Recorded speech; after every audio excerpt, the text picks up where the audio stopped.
बिस्मिल्लाहिर्रहमानिर्रहीम। आज के लेक्चर में हमने यूटेराइन ट्यूब्स के बारे में स्टडी करना है। यूटेराइन ट्यूब्स जो हैं बेसिकली अगर हम इनकी लेंथ देखें तो वो 10 सेंटीमीटर इनकी लेंथ होती है और 1 सेंटीमीटर इन डायमीटर में होती हैं ये। That basically extend laterally from the horns of the uterus. वो पोजीशन बता रहे हैं कि अगर हम यूटेराइन ट्यूब्स को देखें तो जहाँ पे हॉर्न्स ऑफ द यूट्रस होते हैं वहाँ से ये लेटरली एक्सटेंड कर रही होती हैं।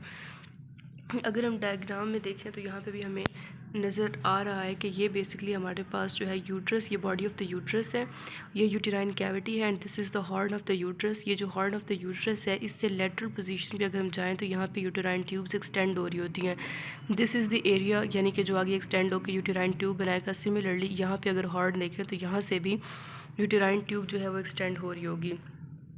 उसके बाद है कि each tube opens at its proximal and into the horn of the uterus and into the peritoneal cavity at its distal end.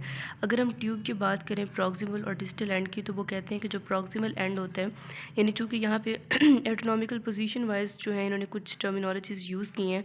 Uterine tube का जो प्रॉक्सिमल एंड होता है वो ओपन हो रहा होता है towards the horns of the uterus, और जो पेरिटोनियल कैविटी है and into the peritoneal cavity at its distal end, और जो उस ट्यूब का जो डिस्टल एंड होता है वो बेसिकली पेरिटोनियल कैविटी की तरफ जो है वो हम कह सकते हैं कि ओपन हो रहा होता है।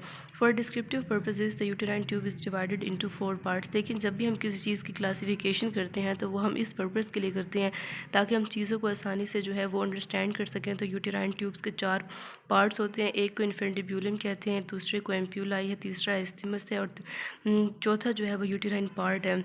One of the tubes carries an oocyte from one of the ovaries. Definitely जब ओवरीज में प्राइमरी oocyte और क्योंकि वहाँ पे प्राइमरी oocytes पड़े हैं, जब ओव्यूलेशन के लिए वहाँ से एग रिलीज़ होगा तो यूटेराइन ट्यूब्स में उसकी सबसे पहली एंट्री होगी। The tubes also carry the sperms entering from the uterus to reach the fertilization site that is ampulla. वो ये कह रहे हैं कि अगर हम इसके स्ट्रक्चर में देखें तो हमें ज़्यादा इस चीज़ की क्लियरेंस होगी। यहाँ पे देखें तो यहाँ से ये हमारे पास सारी की सारी यूटेराइन ट्यूब आ रही है, ठीक है। This is the uterine cavity. ये हमारे पास जो जिसको फंडस कहते हैं, जो हमारे पास एक यहाँ पे स्ट्रक्चर होता है। उसके बाद ये यूटेराइन पार्ट है, इस्थमस है, एम्प्यूले है, इन्फेंटिब्यूलम और फिब्राई।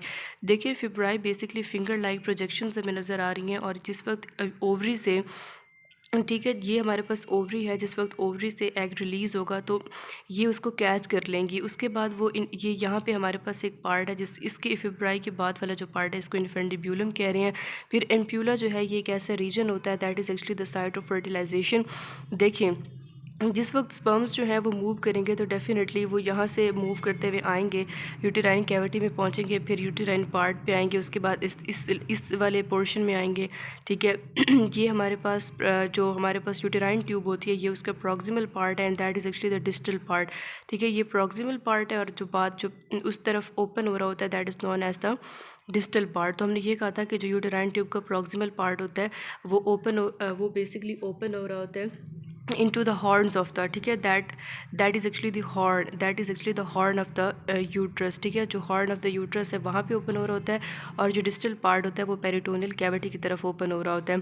एम्प्यूला वो रीजन है that is considered to be the site of fertilization. जब स्पर्म्स यहाँ से मूव करेंगे तो डेफिनेटली यहाँ से फिब्राई ने एग को कैच किया, इन्फेंटिब्यूलम से होता हुआ इस पार्ट के अंदर आके जो है फर्टिलाइजेशन हो जाएगी, और उसके बाद जायगोट अपनी फर्दर क्लीवेज करेगा, और जो क्लीविंग जायगोट होगा यानी कि जिसकी फर्दर आगे मोड्यूलर स्टेज और इस तरह से फर्दर जो आगे उसके स्टेजेस होंगे वो कवर होंगे, और उसकी क्योंकि इम्प्लांटेशन तो यूट्रस के ऊपर आके होनी होती है ना, ठीक है, that is actually the uterine cavity, और यूट्रस पे इम्प्लांटेशन होनी होती है तो फिर इस रीजन से जो है वो फर्टिलाइज्ड ओवर मूव करता हुआ इम्प्लांटेशन के लिए आता है। चूँकि हम बेसिकली इसमें यूटेराइन ट्यूब्स के बारे में स्टडी कर रहे हैं तो हमें पता होना चाहिए कि यूटेराइन ट्यूब जो है उसके 4 कंपोनेंट्स होते हैं, इन्फेंटिब्यूलम, एम्प्यूला, इस्थमस और यूटेराइन पार्ट। ये तमाम के तमाम 4 कंपोनेंट्स मिलकर यूटेराइन ट्यूब को मुकम्मल करते हैं। That was all about the uterine tube.